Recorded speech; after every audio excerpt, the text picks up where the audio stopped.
नमस्कार, जय हिंद, जय भारत। मैं अभिषेक और आप देख रहे हैं हमारा YouTube channel Rudra education hub. दोस्तों, एक बार फिर से आप सभी का हमारे इस YouTube चैनल पे हार्दिक स्वागत और अभिनंदन है। दोस्तों, आज के सेशन में, आज के इस वीडियो में हम आपसे बात करने वाले हैं आर्कियोलॉजी और हिस्ट्री के एक बड़े ही जबरदस्त और इंपॉर्टेंट टॉपिक सिंधु घाटी सभ्यता के कुछ प्रमुख पुरास्थलों के बारे में। जैसा कि दोस्तों आप सभी जानते हैं, पिछले क्लासेस के माध्यम से अभी तक दोस्तों हम सभी ने सिंधु घाटी सभ्यता के कुछ बड़े ही जबरदस्त और महत्वपूर्ण पुरास्थलों की दोस्तों जो एक श्रृंखला है उसको हम लोगों ने शुरू किया था, जिसमें दोस्तों हम सभी ने हड़प्पा, मोहनजोदाड़ो, लोथल, कालीबंगा, चनहुद्रो जैसे जो पुरास्थल हैं उनको अच्छे से डिटेल में एक एक इंपॉर्टेंट पॉइंट के साथ दोस्तों डिस्कस किया था।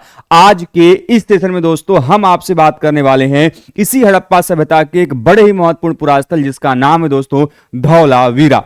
अब दोस्तों इस पूरे सेशन में, आज के इस वीडियो में हम धौलावीरा से संबंधित हर एक प्रकार की जानकारी डिटेल के साथ इन डेप्थ में दोस्तों चीजों को जानने और समझने का प्रयास करेंगे।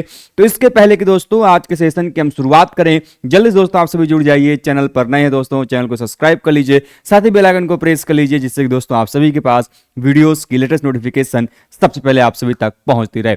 दोस्तों, चैनल के माध्यम से लगातार, जैसा कि आप सभी जानते हैं, आर्कियोलॉजी संबंधित, हिस्ट्री संबंधित जो कंटेंट है आप सभी को प्रोवाइड कराए जाते हैं। तो चैनल को सब्सक्राइब करना न भूलें। आप सभी वीडियो जरूर देखते, लेकिन दोस्तों आप चैनल को सब्सक्राइब नहीं करते तो मैं निवेदन करूंगा चैनल को सब्सक्राइब जरूर से कीजिएगा। दोस्तों, आज हम जो बात करने वाले हैं वह बात होगी धौलावीरा के बारे में। दोस्तों, धौलावीरा आप सभी जानते हैं सिंधु घाटी सभ्यता का एक अपवाद है। अपवाद इस सेंस में है कि जब हम धौलावीरा पुरास्थल को देखते हैं तो आपके दिमाग में एक चीज आनी चाहिए, और ये चीज आनी चाहिए कि यह पुरास्थल उसका अपवाद है जो कि हमें सिंधु घाटी सभ्यता के अन्य पुरास्थलों में देखने को नहीं मिलता। ऐसा कौन सा मामला है? तो मैंने आप लोगों को बताया था बेटे कि जब हम सिंधु सभ्यता की बात करते हैं ना, तो ये जो सिंधु सभ्यता है इसमें यदि आप लोगों ने नगर नियोजन कभी पढ़ा होगा, किसको? नगर नियोजन को यदि आप लोगों ने कभी पढ़ा होगा, तो इसमें जो टाउन प्लानिंग है इनकी सिंधु सभ्यता का जो टाउन प्लानिंग है उसमें जो नगर हुआ करते थे वह आपके दो भाग में बटा हुआ करते थे। मैंने बार बार इसको हाईलाइट भी किया है प्रीवियस क्लास में भी। जो आपके उच्च वर्ग के लोगों के लिए होता था, एक उच्च वर्ग के लोगों के लिए, और एक भाग जो है शहर का वह निम्न वर्ग के लोगों के लिए होता था। तो जो उच्च वर्ग के लोगों के लिए होता था उसको सिटाडेल की संज्ञा दी जाती थी। किसकी? सिटाडेल उसे कहा जाता था। और जो निम्न वर्ग के लोगों के लिए होता था उसको निचला नगर कहते थे। निचला नगर की जो संज्ञा है वह दिया जाता था। तो ऐसे में समानतः सिंधु घाटी सभ्यता के नगर इन्हीं दो भागों में आपको विभाजित दिखाई देंगे। लेकिन जो आपका यह धौलावीरा पुरास्थल है, यह धौलावीरा पुरास्थल तीन भाग में जो है कि विभाजित हमें देखने को मिलता है। मैंने बार बार बताया है, पहला जो कि आप सिटाडेल कहते हो बेटे, जो कि उच्च वर्ग के लोगों के लिए है, और जो आपका निम्न नगर है या फिर निचला जो नगर है वह तो दोनों मिलता है। तो अब यहां पर देखिए, अक्सर इसको आप कैसे याद कर लोगे, जैसे हमारे बजट में जब हमारा कोई बजट आता है तो उसमें दो लोगों को ध्यान दिया जाता है, या तो अपर क्लास सोसाइटी को या लोअर क्लास सोसाइटी को, लेकिन जो मिडिल क्लास सोसाइटी है उस पर कभी भी ध्यान नहीं दिया जाता। तो ये नगर उसी का एक्सेप्शन है कि इस नगर में आपको जो मध्यम नगर है, ठीक है, मध्यम नगर मतलब कि जो मिडिल टाउन है उसका भी प्रमाण यहां पर देखने को मिलता है। तो यह नगर एकमात्र ऐसा सिंधु घाटी सभ्यता का नगर है जो कि तीन भागों में विभाजित हमें देखने को मिलता है। खैर, धौलावीरा यदि हम बात करते हैं तो धौलावीरा जो शब्द है वह दो चीजों से मिलकर बना हुआ है। एक होता है धौल और दूसरा होता है वीरा। धौल का मतलब होता है क्या? सफेद। धौल कर, धवल कर बोलते हैं उसको, सफेद। और वीरा का मतलब होता है कुआं। और यहां एक कुआं है और इसी के नाम के आधार पर इस पुरास्थल का नाम क्या पड़ा? धौलावीरा पड़ा। यह पुरास्थल कहां पर स्थित है? तो यह पुरास्थल गुजरात के कच्छ जिले में जो भचाऊ तालुका है उसमें मनहर और मनसर, मनसेहरा नहीं, मनहर और मनसर नदियों के बीच में स्थित यह कादीर द्वीप पर धौलावीरा जो पुरास्थल है वह स्थित है।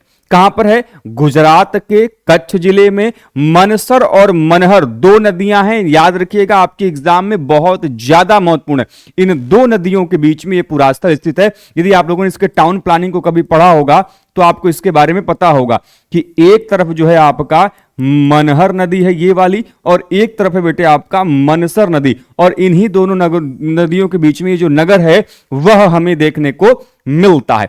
ठीक है, अब ये जो पुरास्थल है कहां पर स्थित है? गुजरात के कच्छ द्वीप में एक कादिर द्वीप है, वहां पर स्थित है। आपके एग्जाम में कादिर द्वीप भी आया हुआ है, तो केवल गुजरात याद करने से, कच्छ जिला याद करने से काम फंसेगा नहीं, तो कादिर द्वीप भी आपको बेटे ध्यान में रखना होगा। इस पुरास्थल की यदि हम खोज की बात करते हैं तो खोज किया था जेपी जोशी ने। किसने किया था? जेपी जोशी ने, जिनका नाम जगपत जोशी है। जगपत जोशी के द्वारा जो है यह पुरास्थल खोजा गया। वहीं पे यदि हम बात करें कि इस पुरास्थल का उत्खनन किसने किया, एक्सकवेशन का काम किसने किया है, तो यह एक्सकवेशन किया है 1967-1968 में, 1967-1968 में आर.एस. बिष्ट के द्वारा जो है इस पुरास्थल का उत्खनन किया गया।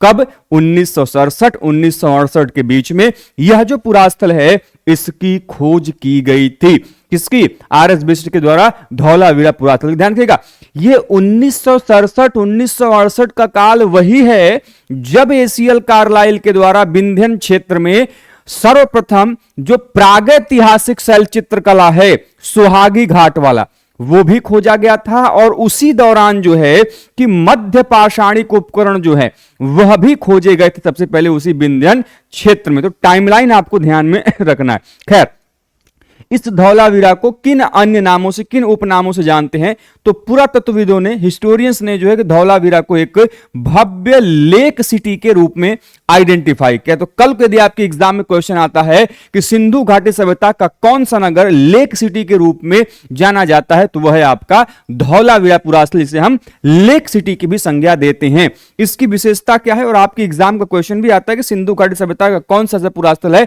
जो कि कर्क रेखा पर स्थित है, तो ट्रॉपिक ऑफ कैंसर लाइन है उस पर स्थित है, तो वो है आपका धौलावीरा। धौलावीरा पुरास्थल कर्क रेखा पर स्थित है, एक महत्वपूर्ण पुरास्थल के रूप में जाना जाता है।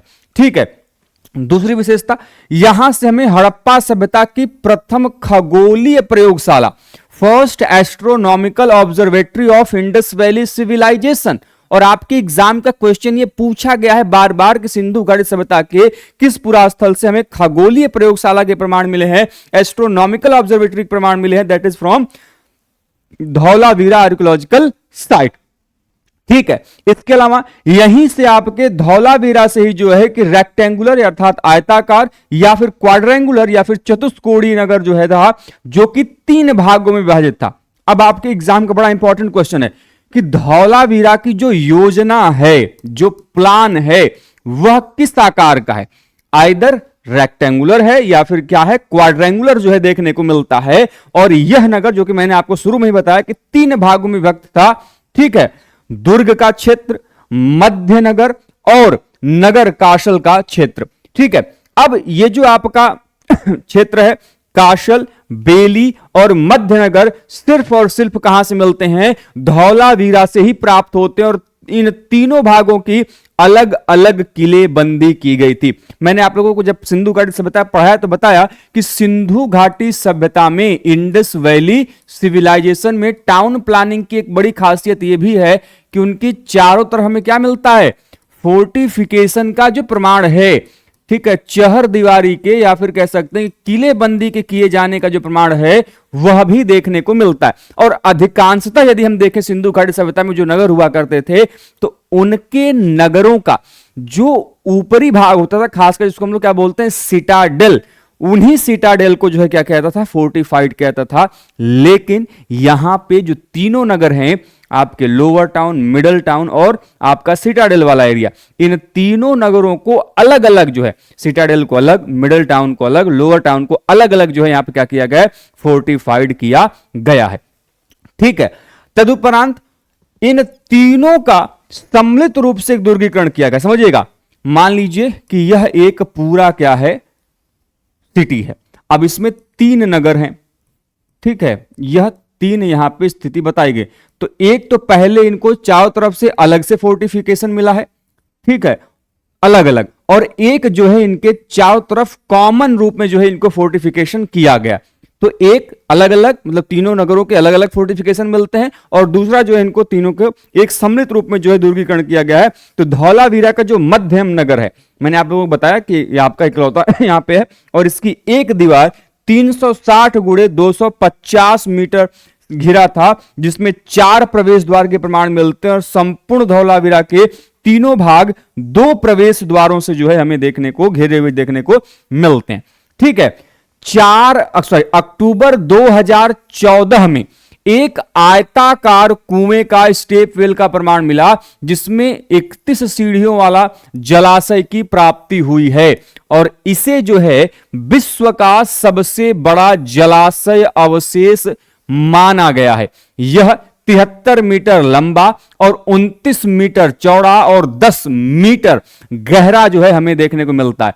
अब यदि आप लोगों ने द ग्रेट बाथ को देखा होगा तो ग्रेट बाथ का स्ट्रक्चर इसके सामने छोटा है, क्योंकि इसकी लंबाई, चौड़ाई और गहराई के यदि आप अनुपात यहां पे देख रहे हैं 73 गुणे 29 गुणे 10। ठीक है, ये जो आपका द ग्रेट बाथ मोहनजोदाड़ो से मिला हुआ है, ये उससे भी बड़ा जो है हमें देखने को मिलता है।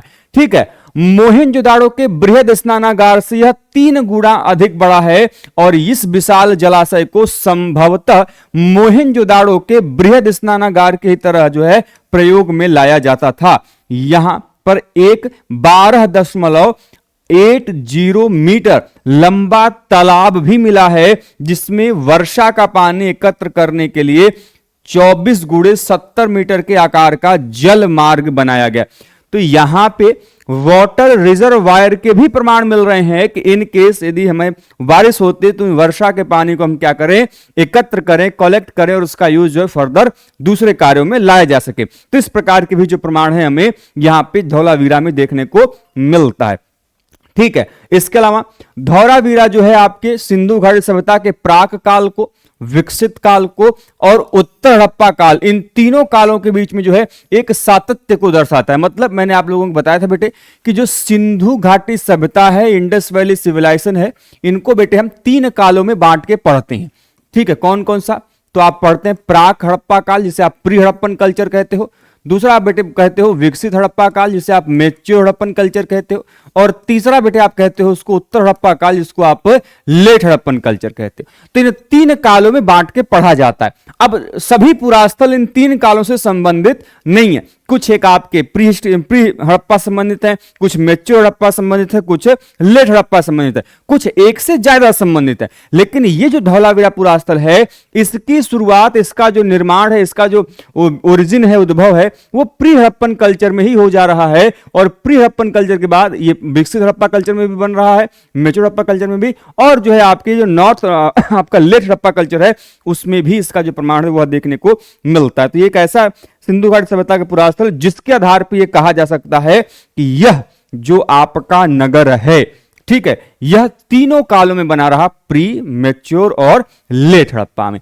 इसके अलावा धौलावीरा से जो साक्ष्य मिले हैं उसे 7 सांस्कृतिक चरणों में विभाजित किया गया है, और राखी गढ़ी के पश्चात धौलावीरा भारत में स्थित दूसरा सबसे बड़ा पुरास्थल। अब एक बात बेटे ध्यान में रखिएगा, जब तक राखी गढ़ी जो हरियाणा में स्थित आपका बड़ा ही महत्वपूर्ण पुरास्थल है, जब तक उसे खोजा नहीं गया था भारत में, तब तक सिंधु घाटी सभ्यता का भारत का सबसे बड़ा जो पुरास्थल था वो धौलावीरा हुआ करता था, और विश्व के संदर्भ में जो पुरास्थल हुआ करता था वो मोहनजोदाड़ो हुआ करता था। लेकिन जब राखी गढ़ी की खोज की गई और उस पर काम किया गया तो पता चला कि यह जो राखी गढ़ी है ये विश्व में सिंधु घाटी सभ्यता का सबसे बड़े पुरास्थल के रूप में जाना जाता है। फिर उसके पश्चात मोहनजोदाड़ो है, और फिर उसके पश्चात यदि हम इंडिया में आते हैं तो आपका धौलावीरा है। ठीक है बेटे, ध्यान रखिएगा। इसके अलावा सर्वाधिक सुरक्षा प्राचीरें एवं प्रवेश द्वार जो है हमें कहां से मिलते हैं, धौलावीरा से मिला हुआ है। अभी मैंने बताया कि किलों का, नगरों का अलग अलग फोर्टिफिकेशन, किलेबंदी की गई, फिर सम्मिलित रूप में किया गया, और उनमें किस प्रकार से किसी में 2, किसी में 4 जो आपके प्रवेश द्वार देखने को मिलते हैं। यहां की सुरक्षा दीवालों में बुर्ज के भी प्रमाण में, बुर्ज मतलब टावर, वॉचिंग टावर के जो प्रमाण है वह भी यहां पर देखने को मिले। तो मतलब कह ये सकते हैं कि जो सिंधु घाटी सभ्यता के नगर है ये अपने आप में काफी सुरक्षित नगर माना जाता है। इन्होंने अपनी सुरक्षा व्यवस्था पर काफी अच्छा काम जो है इनके द्वारा किया गया था। ठीक है, धौलावीरा के जो चिनाई के कार्य है वो भी किस क्षेत्र में, स्थापत्य के क्षेत्र में, वहां पर वह उस चिनाई के कार्यों में कच्ची ईंटों के साथ तक्षित प्रस्तरों का, ड्रेस्ड स्टोन्स का जो प्रयोग है वह करते थे। बहुत इंपॉर्टेंट है, आपकी एग्जाम में क्वेश्चन आता है कि निम्नलिखित में से किस पुरास्थल समय ड्रेस्ड स्टोन्स के तक्षित प्रस्तरों के प्रमाण मिलते हैं, तो वह मिलता है आपके धौलावीरा पुरास्थल से। ठीक है, तथा साथ ही साथ जो बलुआ पत्थर है, जो आपका सैंडस्टोन है, इसका भी काफी अच्छे तरीके से जो प्रयोग है वह यहां पर किया गया था। सुरक्षा प्राचीर के फोर्टिफिकेशन के बाहर ठीक है, अतिरिक्त आवासीय क्षेत्र अर्थात उप भवन या फिर उपनगर एनेक्स या फिर सुबर्ब जो है का प्रमाण हमें धौलावीरा से ही मिलता है। ठीक है, इसके अलावा सुनामी जैसे समुद्री तूफान का प्राचीनतम साक्ष्य जो है कहां से मिला हुआ है, धौलावीरा से मिला हुआ। देखो अब बच्चे यहां पे थोड़ा सा कंफ्यूज ये होंगे कि जैसे मैंने ये कहा कि सुनामी का प्रमाण कहां से मिला, धौलावीरा से। एक और इससे सिमिलर है, भूकंप का प्राचीनतम प्रमाण वह मिला है आपके कालीबंगा से। और यह जो पूरा स्थल है, यह सुनामी का जो प्रमाण है प्राचीनतम, यह वह देता है। ठीक है, इसके अलावा कच्छ की खाड़ी में स्थित जो जूनीकरण पुरास्थल है, वहां से 300 गुणे 50 मीटर का हमें एक स्टेडियम प्लेग्राउंड का जो प्रमाण है वो प्राप्त होता है, जिससे समारोह स्थल की सेरेमोनियल ग्राउंड का भी जो साक्ष्य है वो यहां से देखने को मिलता है। तो कल के दिन आपके एग्जाम में क्वेश्चन आता है कि सिंधु घाटी सभ्यता के कौन से ऐसे पुरास्थल है जहां से हमें स्टेडियम का प्रमाण, प्लेग्राउंड का प्रमाण या फिर सेरेमोनियल ग्राउंड का प्रमाण प्राप्त होता है, तो सीधे तौर पर तो आपका जूनीकरण होगा, लेकिन जूनीकरण ऑप्शन में न हो और धौलावीरा होगा तो ऑप्शन में क्या लगाएंगे आप, धौलावीरा ऑप्शन में वहां पे आप लगाएंगे। ठीक है, इसके अलावा पालिशदार श्वेत पाषाण स्तंभ यहां से मिले हैं। अब एक चीज बेटे ध्यान रखिएगा, जो आपके पॉलिश्ड व्हाइट स्टोन्स पिलर मिले हुए हैं यहां से, ये आपको कई बार जब हिस्टोरियन आप जब पढ़ते हैं तो आपने पढ़ा होगा मौर्यन पीरियड, और मौर्यन पीरियड जो है अपने मौर्यन पिलर्स के लिए जाना जाता है, जिसपे एक विशेष प्रकार की जो चमक है वह हमें देखने को मिलती है। और वहां की मौर्यकालीन जो आपके पिलर मिले हुए हैं, जो स्तंभ मिले हुए हैं, उनकी जो चमक है वो आज भी एक रहस्य बनी कि आखिर उन स्तंभों में कैसे इस चमक को लाया गया, क्योंकि वर्तमान समय भी वो पॉसिबल नहीं है एक नेचुरल टेक्निक की सहायता से बिना किसी मशीनरीज का यूज किए हुए। इसको लेके अलग अलग आपके विद्वानों ने, अलग अलग हिस्टोरियन और आर्कियोलॉजिस्ट ने अलग अलग थ्योरीज दी हैं। ऐसे में एक थ्योरी ये भी निकल कर आती है, जब ये कहा जाता है खासकर कि नहीं, हमारे यहां पे जो मॉडर्न पिलर्स हैं वो ईरान की पिलर से प्रभावित थे और उनके द्वारा जो है पॉलिश की टेक्निक यहां पर आई, तब वहां पे रेफरेंस दिया जाता है उसको रिजेक्ट करने के लिए उस थ्योरी को कि नहीं, हमारे यहां पे बहुत पहले से सिंधु घाटी काल से जो है कि इस प्रकार के पॉलिशिंग का जो प्रमाण है पिलर के ऊपर देखने को मिलता है, और वह रेफरेंस दिया जाता है वो आपके यहां के धौलावीरा पुरास्थल में। क्योंकि धौलावीरा समय पहले, जैसे मैंने आप लोगों को बताया कि पालिशदार श्वेत पाषाण स्तंभ जो है यहां से मिले हुए हैं। ठीक है, अब कई सारे और भी आपकी थ्योरीज हैं, जैसे आपके कई सारे आपके बुक्स हैं जिसमें आपकी पूरी की पूरी लिस्ट दी गई है कैसे उनको प्रिपेयर किया जाएगा, कैसे उनमें पॉलिशिंग की जाएगी। खैर मैं जब पढ़ाऊंगा मॉडर्न पिलर्स के बारे में तो आप लोगों को बताऊंगा। तो यहां से धौलावीरा से हमको जो है कि पालिशदार श्वेत पाषाण स्तंभ का प्रमाण मिला है। यहां की जो मिट्टी है वह सफेद है। ठीक है, यह भारतीय उपमहाद्वीप में जो है पालिश किए जाने का प्राचीनतम प्रमाण है, और पत्थरों पर पालिश करने का उदाहरण इसके पश्चात हमें ऐतिहासिक काल में अशोक के स्तंभों से ही प्राप्त होती है, जैसा कि मैंने अभी आप लोगों को बताया। अच्छा, मैं आप लोगों को एक चीज और बता दूं कि यदि बच्चे आप में से कोई बच्चा जो कि CUET PG आपके AISC and archaeology, CUET PG history से प्रिपरेशन कर रहा हो, या फिर दोस्तों आप एंशिएंट इंडियन हिस्ट्री के साथ साथ में यदि आप UGC नेट का भी प्रिपरेशन कर रहे हो, किससे, आर्कियोलॉजी से या फिर जो है कि हिस्ट्री से, तो दोस्तों आप हमारे बैच को भी ज्वाइन कर सकते हैं, जहां पे दोस्तों हम डेडिकेटेड इन कोर्सेज के लिए जो बैच है वो आपको प्रोवाइड कराते हैं।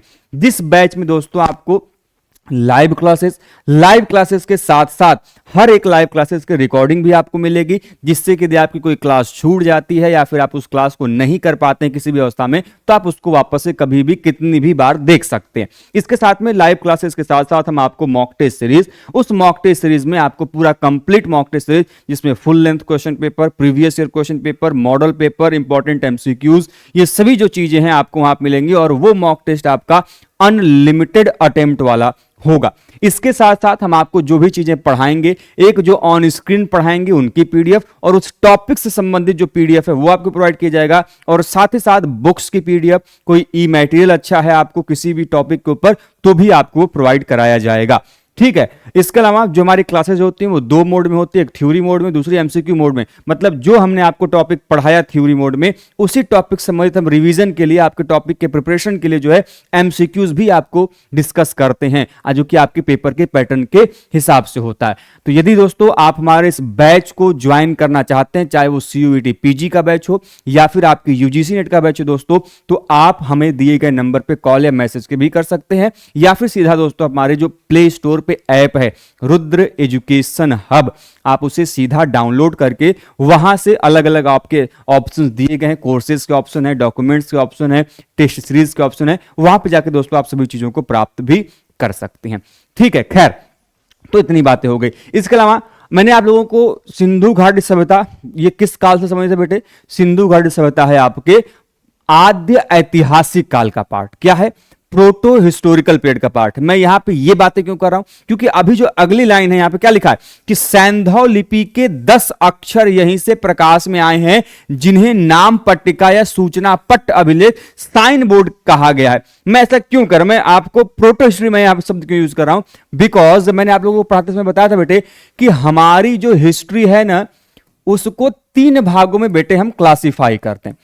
सबसे पहला जो आपका हिस्ट्री का पार्ट है वो है प्री हिस्ट्री, फिर आता है दोस्तों आपका प्रोटो हिस्ट्री, और फिर आता है आपका हिस्टोरिकल पीरियड।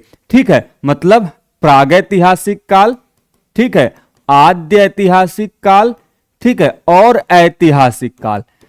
तो अब इसमें से मैंने आप लोगों को बताया कि हिस्ट्री का ये जो क्लासिफिकेशन है बेटे, ये किसके आधार पर किया जाता है? ये क्लासिफिकेशन किया जाता है on the basis of present evidence of what? Present evidence of written evidence. तो जो वर्तमान में हमें लिखित साक्ष्य प्राप्त हैं, उनकी उपलब्धता और अनुपलब्धता के आधार पर इतिहास का ये विभाजन किया गया। इतिहास का वो काल जहां से किसी भी प्रकार का लिखित साक्ष्य मिलता ही नहीं है, मिलेगा ही नहीं, वो उस काल को हम कहते हैं प्री हिस्ट्री। यदि आप स्टोन एज को उठा लीजिए जो कि प्री हिस्ट्री का पार्ट है, पाषाण काल में कहीं से लिखने का प्रमाण मिला है क्या बेटे? नहीं मिला है। तो वह काल जो कि जिसमें किसी भी प्रकार के मनुष्य के द्वारा लिखने का कोई प्रमाण नहीं मिलता, रिटन एविडेंसेस नहीं मिलते, that is the part of pre history. Example stone age, पाषाण काल। दूसरा बेटे proto historical period. Proto historical period history का वो पार्ट है जहां पे हमें लिखित साक्ष्य मिले हैं, रिटन एविडेंसेस मिले हैं, but unfortunately we are not able to decipher them. हम अभी तक जो है वो लिखा क्या गया है उसको हम लोग पढ़ नहीं सके।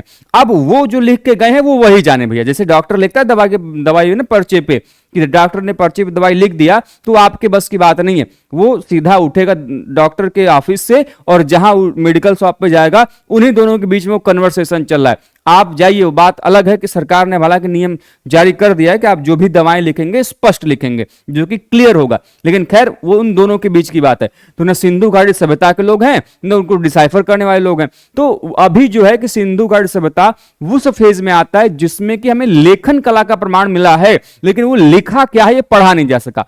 तो इतिहास का वो काल जहां से लेखन कला का प्रमाण मिले, रिटन एविडेंस के प्रमाण मिले, लेकिन उसे डिसाइफर ना किया जा सके, वह काल कहा जाता है प्रोटो हिस्टोरिकल पीरियड। अब तीसरा काल क्या है? हिस्टोरिकल पीरियड, जिसमें कि लेखन कला का प्रमाण भी मिले और हम लोगों ने उसे पढ़ भी लिया है। जैसे आप जितने भी ऐतिहासिक कालों को जानते हैं, आपने मौर्य काल, गुप्त काल, कुषाण काल, जितने कालों को पढ़ा, आप ब्राह्मी लिपि में लिखा गया है और प्राकृत भाषा में लिखा गया है और आपने उसको पढ़ लिया। जेम्स प्रिंसेस ने उसे पढ़ने के काफी महत्वपूर्ण काम किए। तो जितनी लिपियां जिनको पढ़ी जा सकी हैं वो सभी के सभी किसके पार्ट माने जाते हैं? ऐतिहासिक काल के पार्ट माने जाते हैं। अब बेटे यहां पर एक चीज ध्यान रखिएगा, जिस दिन सिंधु घाटी सभ्यता की लिपि पढ़ ली गई उस दिन से हमारे इंडिया में जो प्रोटो हिस्टोरिकल का जो कॉन्सेप्ट है वो नहीं रहेगा regarding to the Indus valley civilisation.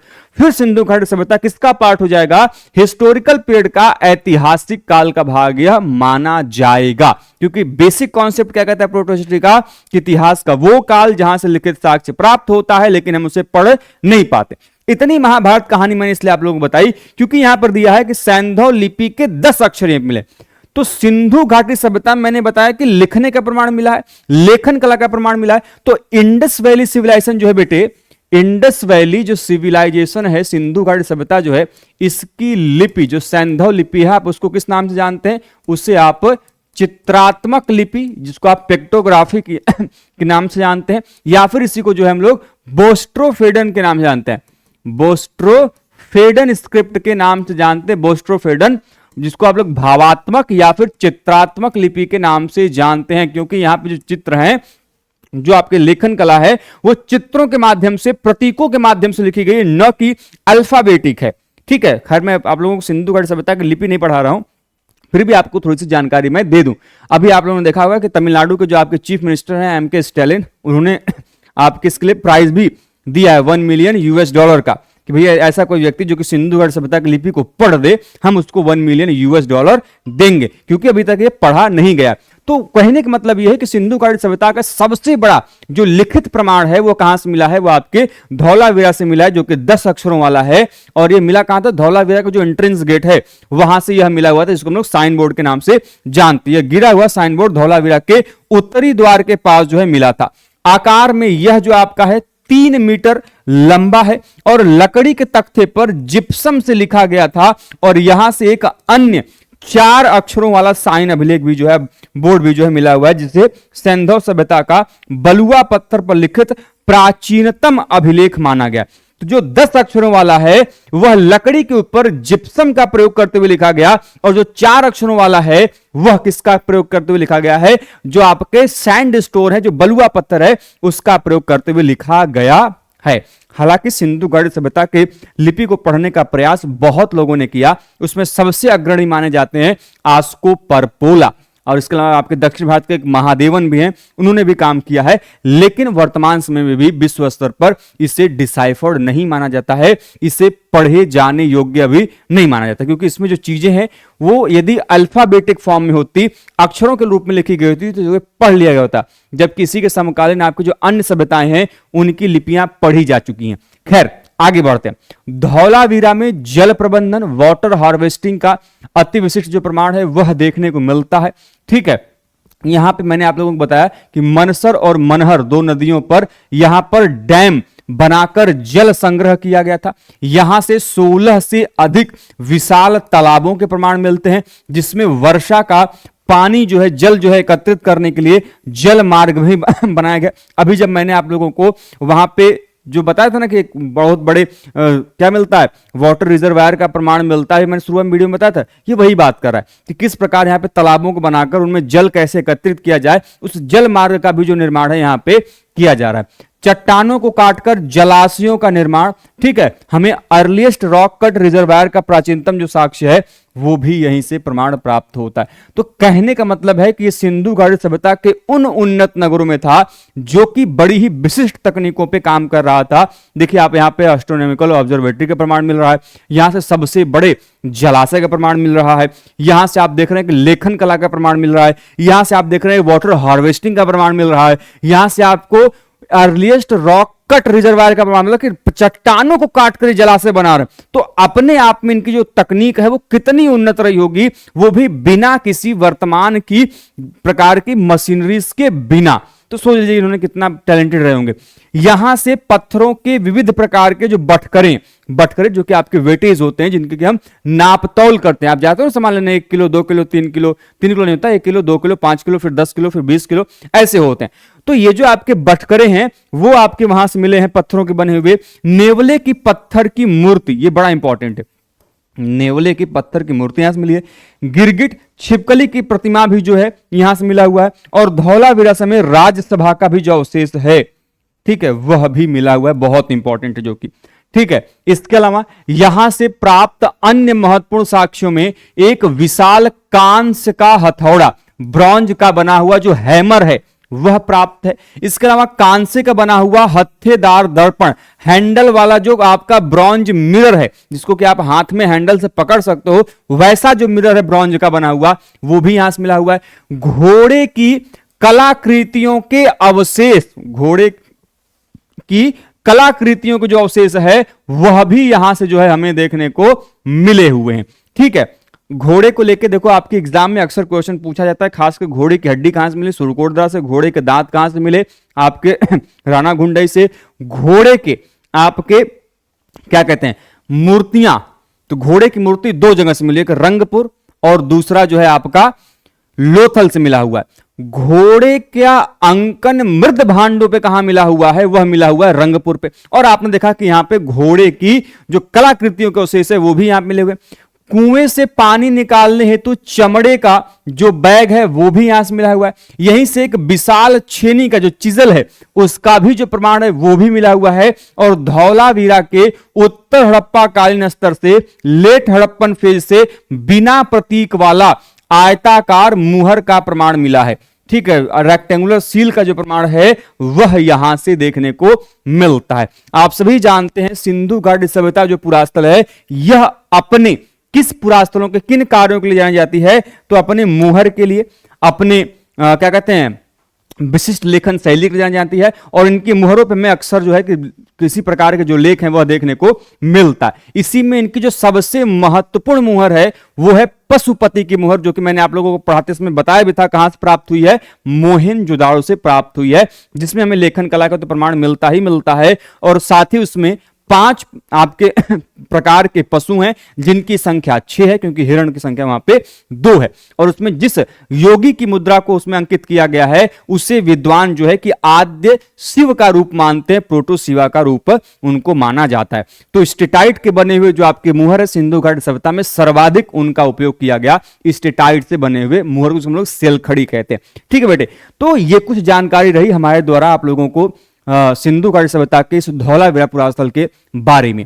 उम्मीद करते दोस्तों ये वीडियो आप लोगों को अच्छी लगी होगी। वीडियो अच्छी लगी दोस्तों आप वीडियो को लाइक जरूर से करें, आप सभी से निवेदन है। और मेरा दोस्तों आपसे हाथ जोड़ के निवेदन है कि आप लोग वीडियोस जरूर देखते हैं, लेकिन आप लोग वीडियोस को चैनल को देखने के बाद सब्सक्राइब नहीं करते, क्योंकि मैक्सिमम लोग जो हैं ऐसे हैं जो कि चैनल को सब्सक्राइब नहीं किए लेकिन फिर भी आप वीडियोस देखते हैं। क्योंकि दोस्तों हम लगातार आप लोगों के लिए मेहनत कर रहे हैं, कंटेंट आप सभी के लिए बना रहे हैं। यदि आपका इससे फायदा हो रहा है तो ज़्यादा कुछ आपका जाना नहीं है, केवल आपको सब्सक्राइब करके जाना है। तो मैं निवेदन करूंगा कि चैनल को ज़्यादा से ज़्यादा आप सब्सक्राइब करें, दूसरों के साथ शेयर करें, क्योंकि दोस्तों आप लोगों के लिए लगातार इसी प्रकार के कॉन्टेंट जो दोस्तों आपको प्रोवाइड कराते रहेंगे। और ये जो आपकी PDF है वो आपको हमारे ऐप पर भी मिल जाएगा।